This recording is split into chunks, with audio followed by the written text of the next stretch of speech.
આજ રોજ ભારત અને પાકિસ્તાનની મેચ રમાવા જઈ રહી છે। हिंदुस्तान जिंदाबाद हिंदुस्तान जिंदाबाद अमित शाह मुर्दाबाद अमित शाह मुर्दाबाद पाकिस्तान मुर्दाबाद हिंदुस्तान जिंदाबाद हिंदुस्तान जिंदाबाद पाकिस्तान मुर्दाबाद। બિહારની રેલીમાં પ્રધાનમંત્રી મોદીજીએ કીધું હતું કે મારા શરીરના અંદર ખૂન નહીં ગરમ ગરમ સિંદૂર રોવે છે। તો હવે એ સિંદૂર ક્યાં ગયું, ક્યાં જાય છે, ક્યાં જાય છે મોદી સરકાર અને ક્યાં જાય છે અમિત શાહ? જય શાહ એમનો છોકરો એ આઈસીસી નો ચેરમેન છે અને અમિત શાહ જે ભક્તિનું જ્ઞાન વાંટે છે દેશમાં શું કરવા માંગે છે? બે જણા દેશની કેન્દ્ર સરકાર ભાજપની સરકાર એ વિશ્વાસઘાત કરી રહી છે।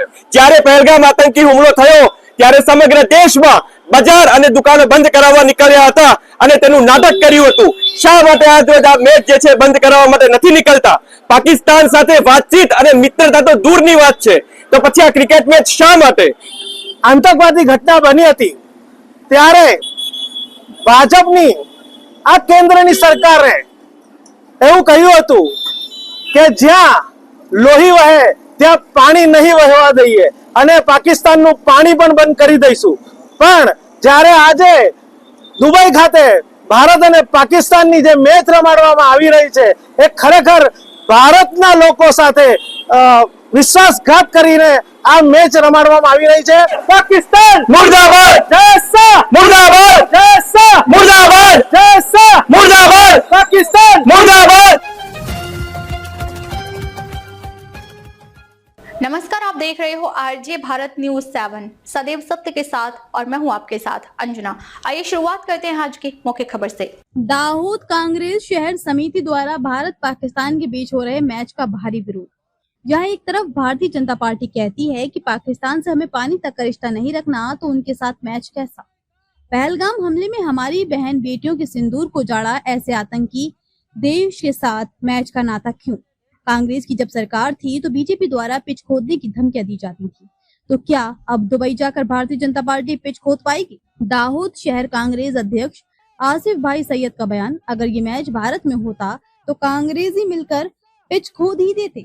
दुबई में होने वाले भारत पाकिस्तान मैच को लेकर दाहोद शहर कांग्रेस समिति अध्यक्ष आसिफ भाई सैयद एक बड़ी संख्या में दाहोद शहर कांग्रेस कार्यकर्ताओं ने मिलकर दाहोद नगर पालिका के सामने विरोध प्रदर्शन किया। दाहोद कांग्रेस शहर समिति द्वारा पाकिस्तान मुर्दाबाद की नारेबाजी तो की ही, लेकिन साथ ही साथ में आईसीसी अध्यक्ष जय शाह एवं भारतीय जनता पार्टी के विरोध में भी नारेबाजी लगाई गई। आइए जानते हैं भारत पाकिस्तान के मैच को लेकर दाऊद शहर कांग्रेस समिति अध्यक्ष आसिफ भाई सैयद एवं एडवोकेट ब्रज शाह का क्या कहना है। આજે દુબઈ ખાતે જે ભારત પાકિસ્તાનની મેચ જય શાહ જે આઈસીસી ના ચેરમેન છે એમને આ ડિગ્રી પર પાછલા કેટલા વર્ષોથી આ ડિગ્રી પર પ્રમુખ તરીકે એમને રાખવામાં આવ્યા છે, ચેરમેન તરીકે એમને રાખવામાં આવ્યા છે। આ ડિગ્રી માત્ર ને માત્ર એમના પિતાશ્રીના લીધે મળી છે અને એમના પિતાશ્રી આપણા ગૃહમંત્રી છે।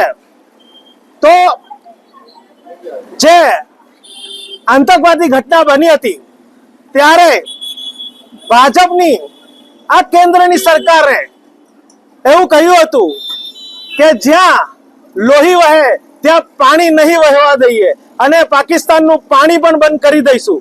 પણ જ્યારે આજે દુબઈ ખાતે ભારત અને પાકિસ્તાનની જે મેચ રમાડવામાં આવી રહી છે એ ખરેખર ભારતના લોકો સાથે વિશ્વાસઘાત કરીને આ મેચ રમાડવામાં આવી રહી છે। અમે દાહોદ શહેર કોંગ્રેસ સમિતિ વતી આ મેચનો વિરોધ કરીએ છીએ અને આ મેચને તાત્કાલિક ધોરણે રદ કરી અને ભારતના લોકોની અસ્મિતા જાળવવી જોઈએ। આસિફ સૈયદ, પ્રમુખ દાહોદ શહેર કોંગ્રેસ સમિતિ। ટેરર અને ટોક એક સાથે નહીં થાય, લોહી અને પાણી એક સાથે નહીં વહે, તેમ છતાં આજ રોજ ભારત અને પાકિસ્તાનની મેચ રમાવા જઈ રહી છે। આપણા જમ્મુ કાશ્મીરમાં પહેલગામમાં જે આતંકવાદી હુમલો થયો છે અને જે આપણી બહેનો અને માતાઓના સિંદૂર ઉજાડ્યા છે, એમના પુત્રો સાથે અને એમની સાથે આ દેશની કેન્દ્ર સરકાર ભાજપની સરકાર એ વિશ્વાસઘાત કરી રહી છે। આ મેચ એ કેટલા અંશે યોગ્ય છે? ખરેખર તો મોંઘવારી, બેરોજગારી આવા મુદ્દાઓ પરથી ધ્યાન ભટકાવવા માટે આ દેશના લોકો સાથે, દેશની માતાઓ અને બહેનો કે જેમના સિંદૂર ઉજાડ્યા છે, એમની સાથે એમની પીઠમાં છરો અને ખંજર ભોંકવાનું કામ આ સરકાર કરી રહી છે. આવી ભાજપની સરકાર એ ડબલ એન્જિન નહીં પણ ડબલ સ્ટાન્ડર્ડ ધરાવતી સરકાર છે. જ્યારે પહેલગામ આતંકી હુમલો થયો ત્યારે સમગ્ર દેશમાં બજાર અને દુકાનો બંધ કરાવવા નીકળ્યા હતા અને તેનું નાટક કર્યું હતું. શા માટે આજ રોજ આ મેચ જે છે બંધ કરાવવા માટે નથી નીકળતા? પાકિસ્તાન સાથે વાતચીત અને મિત્રતા તો દૂરની વાત છે, તો પછી આ ક્રિકેટ મેચ શા માટે? દાહોદ શહેર કોંગ્રેસ સમિતિની તાત્કાલિક ધોરણે માંગ છે કે આ ક્રિકેટ મેચ એ રદ થવી જોઈએ. વ્રત શાહ એડવોકેટ. ભારત અને પાકિસ્તાનની મેચ એ આજે આખા દેશ પર કલંક થવા જઈ રહી છે. જ્યારે આ પહેલગામના અંદર મુદ્દો થયો હતો ત્યારે બિહારની રેલીમાં પ્રધાનમંત્રી મોદીજીએ કીધું હતું કે મારા શરીરના અંદર ખૂન નહીં, ગરમ ગરમ સિંદૂર રોળે છે. તમે એ સિંદૂર ક્યાં ગયું? એ માતા બહેનોના સિંદૂર ક્યાં ગયા? આ મેચ રમવાની તમે શું સાબિત કરવા માંગો છો? દેશની જનતાને તમે ગુમરાહ કરવા માંગો છો? ક્યાં જાય છે? ક્યાં જાય છે મોદી સરકાર અને ક્યાં જાય છે અમિત શાહ? જય શાહ એમનો છોકરો એ આઈસીસી નો ચેરમેન છે અને અમિત શાહ જે ભક્તિનું જ્ઞાન વાંટે છે દેશમાં, શું કરવા માંગે છે બે જણા? આ કોની ચાલ ચાલે છે, શું રમત ચાલે છે અને દેશ ભોળીભાળી જનતાને ક્યાં રખડવા માંગે છે આ લોકો? એનો જવાબ માંગે છે कांग्रेस समिति दाहोद. अनिल परमार. भारत और पाकिस्तान मैच का हो रहा गुजरात के दाहोद शहर में विरोध। इस पूरी खबर को हमने विस्तार पूर्वक देखा। इस खबर को देखकर आप क्या कहना चाहते हो जरूर हमें लिखें। आरजे भारत न्यूज 7 के लिए दाहोद से विनोद बामनिया की ये खास रिपोर्ट। खबरों में अब तक के लिए फिलहाल इतना ही। फिर होगी आपसे मुलाकात ऐसी ही कुछ खास खबरों के साथ। तब तक के लिए आप देखते रहिए आरजे भारत न्यूज 7। अगर आपने हमारे YouTube चैनल को सब्सक्राइब नहीं किया है तो आज ही सब्सक्राइब करें और बेल आइकन को दबाना ना भूलें। साथ ही हमारे Facebook पेज और Instagram को भी फॉलो करें ताकि ऐसी ही खबरें सबसे पहले आप तक पहुंचे। धन्यवाद।